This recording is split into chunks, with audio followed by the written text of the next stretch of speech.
আচ্ছা, এখানে কি সিনেমা চলে? হ্যাঁ, সিনেমা চলো, কিন্তু এখন চলছে না। এমনিতে সকালে দেখানো হয়, কিন্তু আজকে বিকেল। একটা কথা বলতে পারি আপনাকে? আপনি পর্দার বাইরে কি করছেন? কিসের পর্দা? আপনি অভয় দিলে বলতে পারি। বলে না। মানুষ নায়িকা দেখে পর্দার ভেতর, কিন্তু আমি দেখছি বাইরে। আমাকে আপনার নায়িকা মনে হচ্ছে? মজা করছেন না? বলছো কেন বাবু? আপনি অনেক সুন্দর, গোলাপের মতো সুন্দর। হাবি গোলাপের মতো। ভালো বলেছে।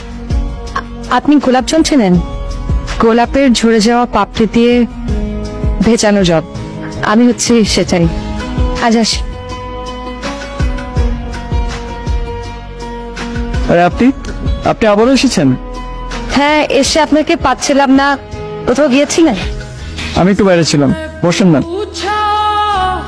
আপনাকে তাহলে জোর করে ডেকে আনলাম, সরি। আর না, সরি কেন বলতেছেন? আমি পাশেই থাকি।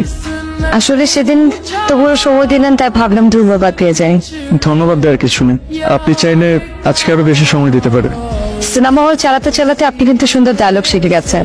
বাংলা সিনেমা কি সুদিন ফিরেছে নাকি? হ্যাঁ, অবশ্যই ফিরেছে। আর এখন তো বেশ ভালো ভালো সিনেমা হচ্ছে। বাহ, বাংলা সিনেমারও সেদিন ফিরলো, আমার ফিরলো না। আপনার পরিচয়টাই তো জানা হলো না। আমার ওই দিন বললাম না, আমার কোনো পরিচয় নেই। আমি পরিচয়হীন গোলাপ জল। সুভাষ স্মরণের জন্যই আমার জন্ম, তাও আবার নিজের না, গোলাপে। আর গোলাপ আমি কোনোদিন হতেও পারবো না, কিংবা গোলাপ জন্মই আমার হয়। খুব কঠিন কথা বললেন। আমি জানি কঠিন। আমার নাম মীরা, এই শহরেই থাকি, ভাইয়ের বাসায় ছাত্র পড়াই। আপনি যাকে নায়িকা ভেবেছিলেন সে আসলে সামান্য শিক্ষিকা মাত্র।